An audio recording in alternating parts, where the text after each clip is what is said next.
আসসালামু আলাইকুম বন্ধুরা। আজকের এই সিনেমাটা মাকিয়া নামের একজন মেয়ের জীবনের উপরে তৈরি, যে ছিল লফ নামের একটা গোত্রের বাসিন্দা। তাদেরকে আই অফ বলা হতো। আসলে তারা শত শত বছর ধরে বেঁচে থাকতে পারত।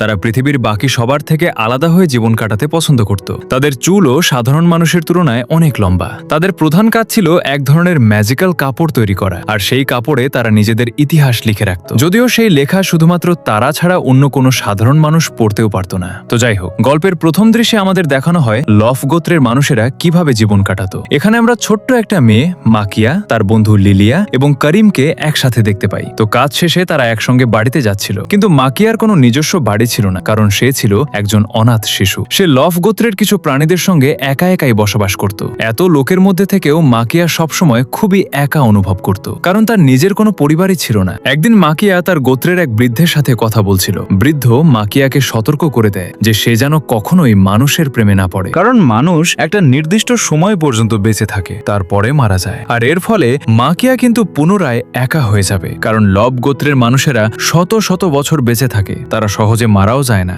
এরপর আমরা দেখতে পাই যে মাকিয়া এক ধরনের বিশেষ কাপড় তৈরি করছিল, যার নাম ছিল হিবুইল। এই হিবুল কাপড়টা লব গোত্রের জন্য খুবই মূল্যবান কাপড় ছিল। এই কাপড়ে তারা যে কোনো লেখা লিখে এক জায়গা থেকে আরেক জায়গায় চিঠির মতো ব্যবহার করত। আর তাছাড়াও এই কাপড়ে তারা নিজেদের স্মৃতি এবং ইতিহাস লিখে রাখত।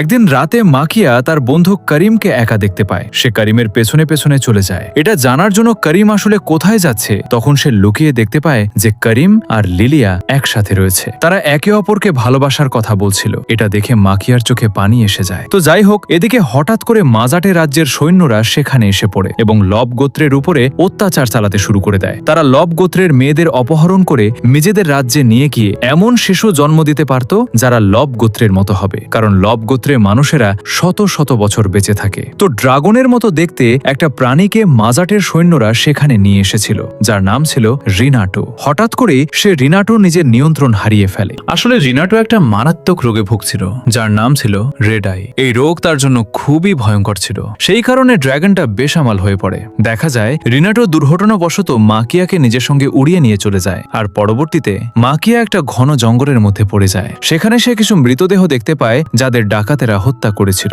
তার পাশে একজন লোক বসেছিল, আর সে জানায় যে তারা নাকি ওদের কাছে সেই বিশেষ কাপড়টাই কেনার জন্য যাচ্ছিল, কিন্তু ডাকাতদের হামলায় তার দলের সবাই মারা গেছে। মাকিয়া সেখানে একটা ছোট্ট শিশু খুঁজে পায়। বাচ্চাটা তার মৃত মাকে শক্ত করে জড়িয়ে ধরে রেখেছিল।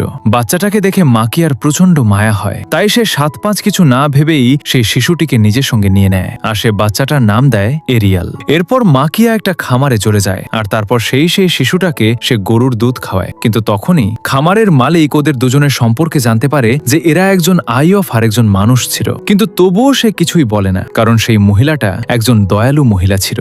মহিলাটা মাকিয়াদের নিজের বাড়ির ভেতরে থাকার অনুমতি দিয়ে দেয়। সেই মহিলাটা তার 2 ছেলে ল্যাং এবং ডোলের সঙ্গে বসবাস করত। সেই মহিলা মাকিয়াকে অনেক সাহায্য করে, এমনকি তাকে একটা দোকানের মালিকের সঙ্গে পরিচয় করিয়ে দেয়, যাতে করে মাকিয়া তার বানানো হিবয়েল কাপড়গুলো বিক্রি করতে পারে। এতে করে মাকিয়ার টাকা আয় করতে পারবে এবং বাচ্চাটাকে লালন পালন করতে পারবে। মাকিয়া তার পরিচয় গোপন রাখতে নিজের চুলে বাদাম রং করে ভরিয়ে ফেলে, যাতে করে কেউ তাকে চিনতে না পারে। তো এভাবেই সময় কেটে যেতে থাকে। এরিয়াল বড় হয়ে যায় এবং একদিন মাকিয়াকে সে প্রথমবারের মতো মা বলে ডাক দেয়। এটা শুনে মাকিয়া যেমন খুশি হয়, তেমনি কিছুটা দুঃখ অনুভব করে, কারণ সে তো এমনই থাকবে। কিন্তু এরিয়াল একদিন তার সামনেই হয়তো মারা যাবে। ওদিকে মাজাটে রাজ্যে লিলিয়াকে ধরে নিয়ে যাওয়া হয় এবং তাকে প্রিন্স হ্যালের সঙ্গে জোর করে বিয়ে করার কথা বলা হয়, যাতে করে সে এমন সন্তান জন্ম দিতে পারে যারা শত শত বছর বাঁচতে পারবে। এদিকে মাকিয়া তার ছেলের সঙ্গে খুবই খুশি ছিল। একদিন এরিয়ালকে নিয়ে তার বন্ধুরা অনেক ঠাট্টা তামাশা করছিল, কারণ তার মাকে অন্য সব মৈশব মহিলাদের থেকে অনেক আলাদা দেখাচ্ছিল, কারণ সে একদমই যুবতী ছিল।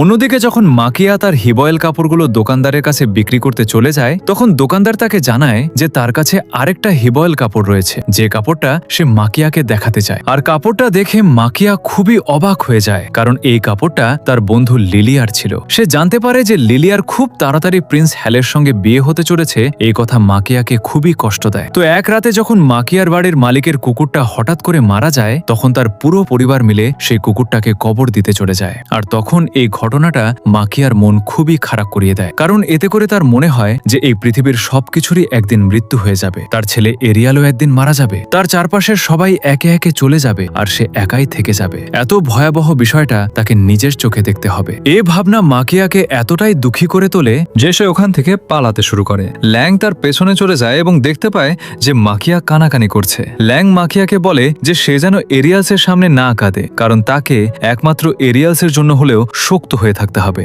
এরপর যখন মাকিয়া জানতে পারে যে তার বন্ধু লিলিয়ার বিয়ে চলেছে, সে সঙ্গে সঙ্গে একটা নৌকাতে করে মাজাতে রাজ্যে যাবার সিদ্ধান্ত নেয়। এই নৌকাতে যাওয়ার সময় তার দেখা হয় তার বন্ধু করিমের সঙ্গে, অর্থাৎ করিম এখনো জীবিত ছিল, আর ওরা দুজনকে দেখে অবাক হয়ে যায়। বিশেষ করে করিম তো ভাবতেই পারেনি যে মাকিয়া এখনো বেঁচে আছে। তো যাই হোক, করিম মাকিয়াকে জানায় যে মাজাটের রাজ্য লফ গোত্রের গ্রামে আক্রমণ করার পরে তারা লিলিয়াকে অপহরণ করে নিয়ে গিয়েছিল। এখন তার বিয়ে জোরপূর্বক প্রিন্স হ্যাজেলের সঙ্গে করানো হচ্ছে। এজন্য মাকিয়া আর করিম প্ল্যান করে যেভাবেই হোক তারা লিলিয়াকে উদ্ধার করে আনবে। আর এখন পরের দিন যখন প্রিন্স আলের বিয়ের উদযাপন পুরো রাজ্যে শুরু হয়ে গিয়েছিল, তখন করিম রিনাটো ড্রাগনের উপরে আক্রমণ করে দেয়, কারণ প্রিন্স আল তার পিঠে বসেছিল। আর এটাই ছিল এই বিয়ের নিয়ম, যে রাজপুত্র ড্রাগনের উপরে বসে বিয়ে করতে আসবে। তো যাই হোক, করিমের আক্রমণের ফলে রিনাটো আবারও নিয়ন্ত্রণ হারিয়ে ফেলে এবং চারপাশের মানুষেরা তাকে দেখে প্রচন্ড ভয় পেয়ে যায়, এমনকি প্রিন্স হ্যাজেলও ভয় পেয়ে যায়। অন্যদিকে সবাই প্রিন্স হ্যাজেলকে নিয়ে ব্যস্ত হয়ে পড়লে সেই সুযোগে মাকিয়া লিলিয়ার সঙ্গে দেখা করতে আসে এবং তাকে নিয়ে পালানোর চেষ্টা করে। কিন্তু লিলিয়া তাকে জানায় যে সে একজন সন্তানের মা হতে চলেছে এবং সে এখন আর পালাতে পারবে না। লিলিয়া একটা সন্তানের মা হতে চলেছে এই খবর জানার পরে করিম অনেক অবাক আর হতাশ হয়ে পড়ে। তবে সে একেবারেই ভয় পায় না, সে এখনো লিলিয়াকে ভালোবাসে, সে লিলিয়াকে সাহায্য করতে চায়। তো যাই হোক, এরপর মাকিয়া এবং এরিয়া তাদের পুরনো জায়গাটা ছেড়ে করিম এবং অন্যান্যদের সঙ্গে একটা যাত্রায় বেরিয়ে পড়ে। মাকিয়া নিজে একটা ভালো কাজ খুঁজতে চায়, কারণ তাকে এরিয়ালের খেয়াল রাখতে হবে, কিন্তু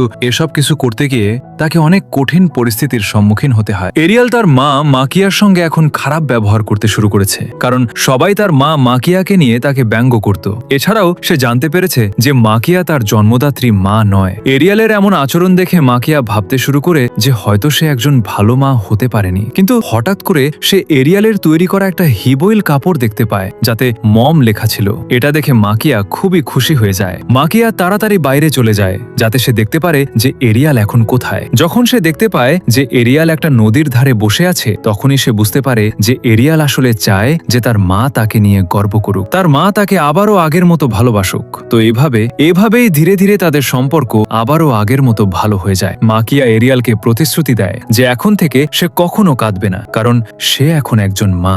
এরিয়ালও তাকে প্রতিশ্রুতি দেয় যে সে তার মায়ের সব সময় সুরক্ষা করবে আর অন্য মানুষের কথা শুনে সে কখনো তার সাথে খারাপ আচরণ করবে না। তো এভাবে বছরের পর বছর পার হয়ে যায়। মাকিয়া এখন একটা রেস্টুরেন্টে ওয়েট্রেস হিসাবে কাজ করে এবং এরিয়াল এখন বড় যুবক হয়ে উঠেছে। মানুষজন মনে করতে থাকে যে হয়তো মাকিয়া এবং এরিয়াল একটা কাপল, কিন্তু এটা শুনে এরিয়ালের একদমই ভালো লাগে না, কারণ হাজার হলেও মাকিয়া তার পালক মাতা। এদিকে একদিন সেই রেস্টুরেন্টে মাকিয়া তার পুরনো বন্ধু ল্যাঙ্ক দেখতে পায়, যে কিনা এখন একজন মাঝজাটে সোলজার হয়ে গিয়েছিল। মাকিয়া তার এই কথাটা শেয়ার করার জন্য তার ছেলে এরিয়ালের কাছে চলে যায়, কারণ সে তার পুরনো বন্ধু ল্যাঙ্ককে খুঁজে পেয়েছে। আর এখন পরবর্তী দৃশ্যে আমরা লিলি আর মেয়ে ম্যাডমিলকে দেখতে পাই। মেয়েটা প্রিন্স হ্যালের সাথে বসেছিল। ম্যাডমিল ভাবছিল যে তার বাবা তাকে তার মায়ের সঙ্গে দেখা করার অনুমতি কেন দিচ্ছে না। এদিকে লিলিয়া ম্যাডমিলের পরে আর কোনো সন্তান জন্ম দিতে পারেনি, কিন্তু রাজারা তো একটা পুত্র সন্তান চেয়েছিল। আর তাছাড়াও এই মেয়েটার মধ্যে লিলিয়ার কোনো গুণই ছিল না। এই কারণে রাজা আরেকটা লভ গোত্রের নারীকে অপহরণ করতে চাচ্ছিল, কিন্তু আবারও সেই মেয়ের থেকে জন্ম নেয়া সন্তান লালন পালন করা, বড় করা, সব মিলিয়ে অনেক সময়। আর এই বিষয়টাও খুবই কঠিন কাজ ছিল, কিন্তু প্রিন্স হ্যাজেল যে কোনো মূল্যে একটা পুত্র সন্তান চাচ্ছিল। এদিকে লিলিয়াকে নিজের কক্ষে তালাবদ্ধ করে রাখা হয়েছে, তার মেয়ের সাথে দেখা করার অনুমতি তার একদমই ছিল না। এদিকে মাঝজাটে আর্মির হেড কমান্ডার লিলিয়াকে শান্ত করার চেষ্টা করছিল, তবে লিলিয়া তখন রেগে রীতিমতো পাগল হয়ে যাচ্ছিল, কারণ এই রাজ্যের মানুষেরা অনেক লভ গোত্রের মানুষদের হত্যা করেছিল। লিলিয়া চায় তাকে মুক্তি দেয়া হোক, যাতে করে সে তার পুরনো বন্ধু মাকিয়ার সঙ্গে দেখা করতে পারে। মাকিয়ার নাম শুনতে পেয়েই মাঝজাটে সোলজার তাকে খুঁজতে বেরিয়ে পড়ে, যাতে করে প্রিন্স এজেলের পরবর্তী স্ত্রী মাকিয়াকে বানানো যায়। এদিকে ল্যাঙ্ক মাকিয়াকে